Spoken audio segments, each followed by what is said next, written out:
How you doing now? How are you doing today? Alhamdulillah. Good, good. As we all know, we're in the season of campaigning. And so I've got a question for you. What would be your assessment of the leading presidential candidate? Thank you. Good day, viewers. How you doing? It's Joe Simalabami Jenny, legendary Joe. Yes, your question is germane. We are in the political season, truly. Campaigns yet to officially commence. But, of course, we are not oblivious of the fact that politicians are now in high spirits and everybody making their aspirations known. Particularly at the very high level, very highest level, the presidency. Those that are queuing to take Ashiwaju's job. So, we might not know the candidates of each parties because we are not at that point yet. But at least we know the aspirants that have clearly shown. And in some parties, you may have more than one, you may have two, you may have three. The competition is, the keenness of the competition varies across party lines. But we know the aspirants. So before we go into the specifics of a question in assessing the political aspirants, the leading ones amongst them, we have to first of all sanitize the information space. We must try to detoxify. There's a lot of toxic content, whereby supporters of some candidates, perhaps for lack of substance to communicate or advertise, to market of your candidates, they instead resort to blackmail, emotional campaign, saying, no, my candidate has good intentions. Then we ask, what does that mean? What does that even mean? Because politics is a game of numbers, right? And numbers is a function of popularity. So every politician, every leader has got good intentions. There's no politician that aspires seeking for votes that will say in his mind, saying, or he will tell his circle, saying, look, when these people vote for me, the shege I will show them, they go regret. No. Every politician wants to be a hero. They want to be the people's favorites. In fact, sometimes politicians compete against leaders of a different era. You see some Yoruba leaders, so some of them still putting themselves against the great sage, Awolowo. Sometimes it's something you can't present in public, for the fear of backlash, saying, why are you comparing yourself to Awolowo? But in their closet, you'll be shocked.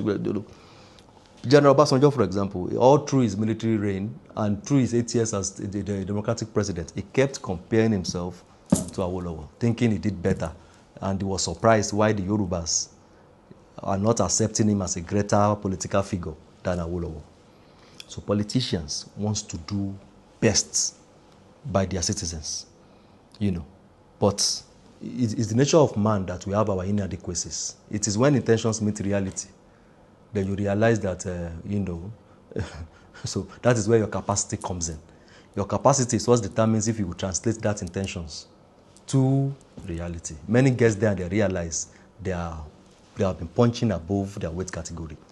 You understand? So there are no angels amongst humans. Don't come to say intentions would make your candidate more qualified or it makes him more deserving of the votes of the people than others. It was James Madison who said, if men are angels, no government will be necessary. Because angels, by their design, are infallible. They do not have free will, so they can't rebel. They do not have the capacity to be corrupt. But humans, in our own sphere, change is constant. So humans' relation, humans' attitude, humans' character, humans' dispensation to life is dynamic.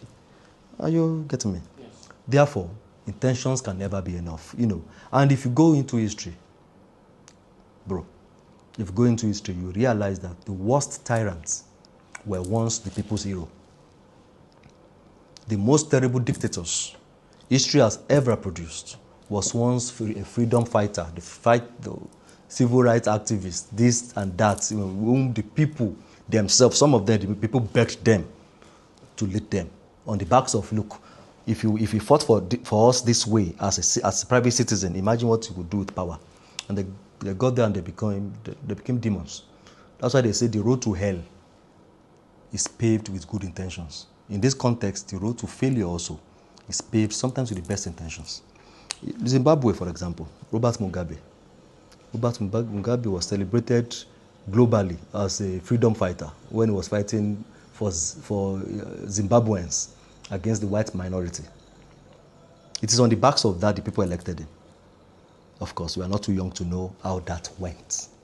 Zimbabwe became a worse version of whatever he fought. Liberia with Samuel Doe. Samuel Doe was a people's favorite. He got there, he became what he became. And you saw the manner in which the Liberians descended on him. And we do not want to go into the gory details of that event. It's gory. You're too bad to remove it. Charles Taylor, who saw how they treated Samuel Doe, he was witness to the exit, to the shameful and tragic exit of Samuel Doe. He witnessed it. In fact, he was part of those that made sure Samuel Doe left.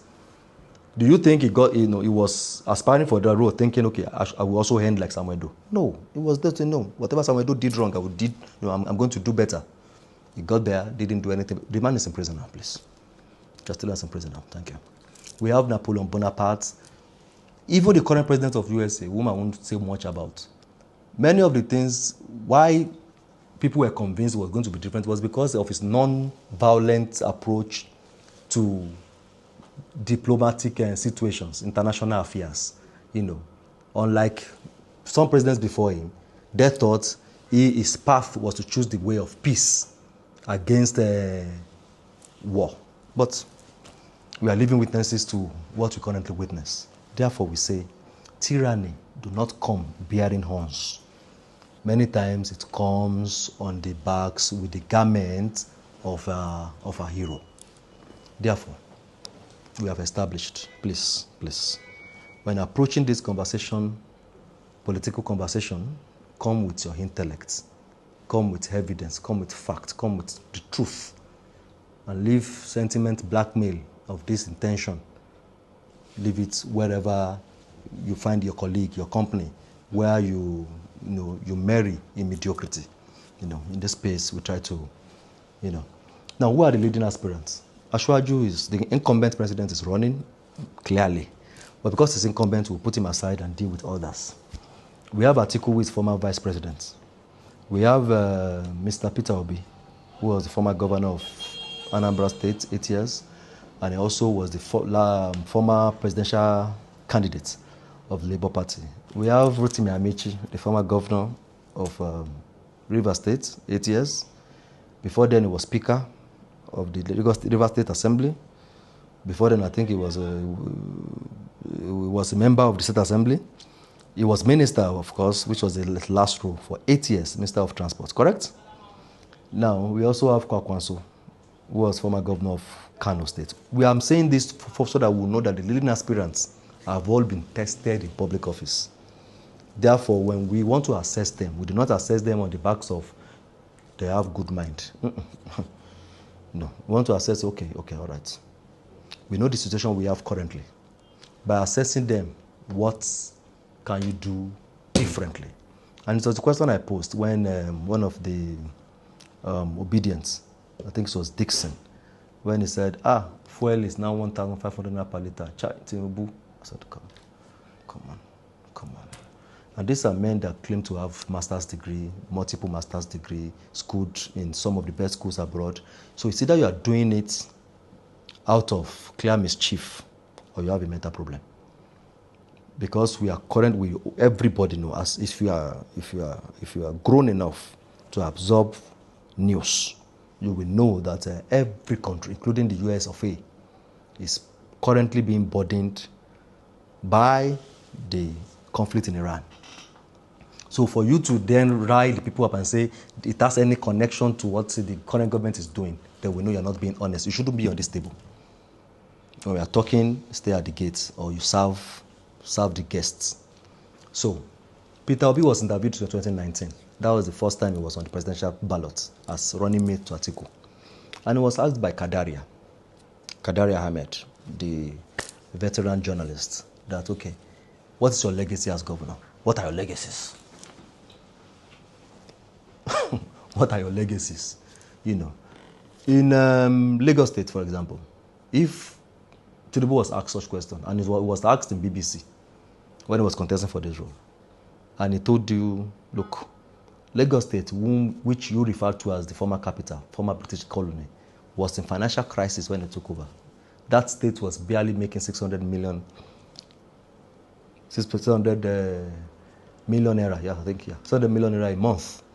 And he told you how, using Oracle, financial architecture, and intellectual, mobility, I was able to refine that. And, the states rakes in trillions yearly now. Correct? Correct. So we expect you to say, okay, look, when I got there, there were no investment there, and by my, influence and by my governance skills, there was ease of doing business, and we were able to attract local and foreign investment to the state. But the man said what he did was introduce civility and order in governance. Then we asked, going through his former interviews, that what is the order you introduce? What is civility? And we saw many of the interviews where he tried to prove it, saying, okay, you cannot buy fuel in government vehicles except he is physically present there. A state governor, the weight of responsibility, obligations that is on the table of any sitting governor, any state at all, no matter how economically disadvantaged that state is. Even as a lawmaker, we work here with lawmakers, and we know the weight of the responsibilities on their shoulder. The 24 hours is barely enough. But from that 24 hours, OBI had enough time to be carrying jerry cans along with his aides and be buying 10 liters, 50 liters. Don't buy more than 20 liters. You see, this speaks to the quality of the mind, how his mind operates. He operates in linear form. He operates in micro capacity. He's thinking in domestic frame. Can you picture a multinational businessman like Tony Elumelu, for example, granting an interview and speaking in that direction, saying, look, the way I have instilled order and discipline in my office is I follow every driver to buy fuel so that they won't cheat me, or I follow every cook to the market, because in government house they cook. So if you can follow the driver to buy fuel, you must also follow your stewards to buy tomato, buy rodo. Then that onions is enough. Don't buy more than 2 fish. This is, for want of, for lack of better word, mediocrity. You understand? So these things, when they sell it, we are assessing them. When you present it, a mind that operates in that manner, judging from what you are currently facing in our nation, do you think possess the mental alertness to tackle our situations today? Maybe not. Atiku Abubakar may be one of the most experienced among them, because being vice president for 8 years. But you see, in governance, it is even more than intentions, like I said, it's also even more than your capacity. It also speaks to your ability to understand timing, your ability and your respect for conventions, your respect to even to the law. In this country today, we have a gentleman agreement, because this is a country of many nations. We have the North, we have the South, and even the North is not homogeneous, the South is not homogeneous. Within the South, you have several tribes and ethnic groups embedded in the same region, and some of them don't agree.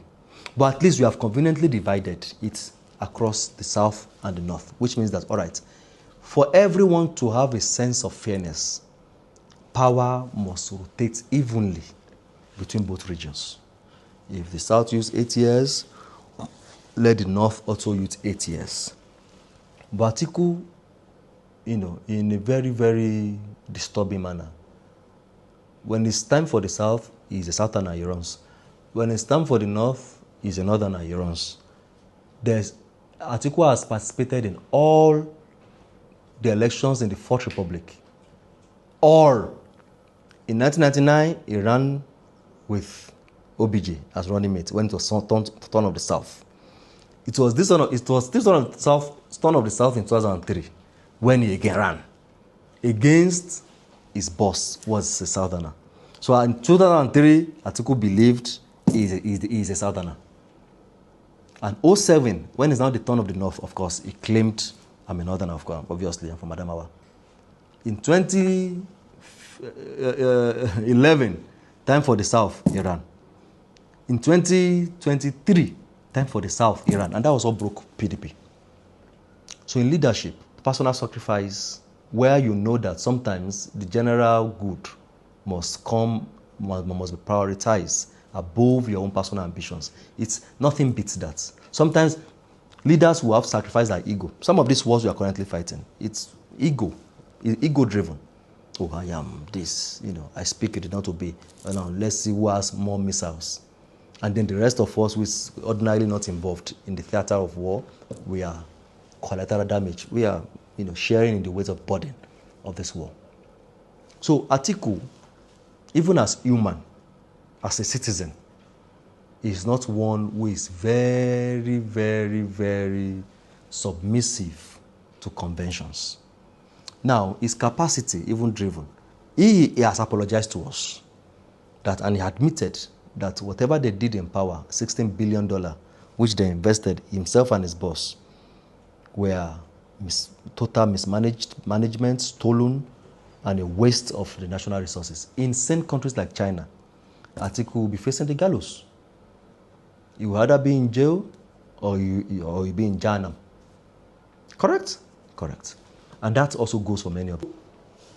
I will stop with Atiku and Obi for now, because for me, maybe Amici, which I will discuss later on, and Kwakwanso. For me, let us stop on this so that we won't exhaust the time. But in assessing them, we have seen that first, they are not bringing anything new to the table. To the challenges, aside them critiquing it, what are the alternatives they have brought? If you look at the key reforms Ashwaju has performed, which we'll treat in a different conversation. Number one, many of them also promise the same thing. And some of the reforms they currently disagree with, they haven't presented us what they would have done differently and how that would have had a better outcome. Therefore, we are facing people that are only pushed and they are only driven by their ambitions. Atiku has been contesting since 1992. And Peter has a mob behind him that they will not accept he steps down. The man is tired. The man knows he's going nowhere. But his mob are telling you, you better go for or we'll beat you. So he's compelled. He's under compulsion to prove a point. Thank you.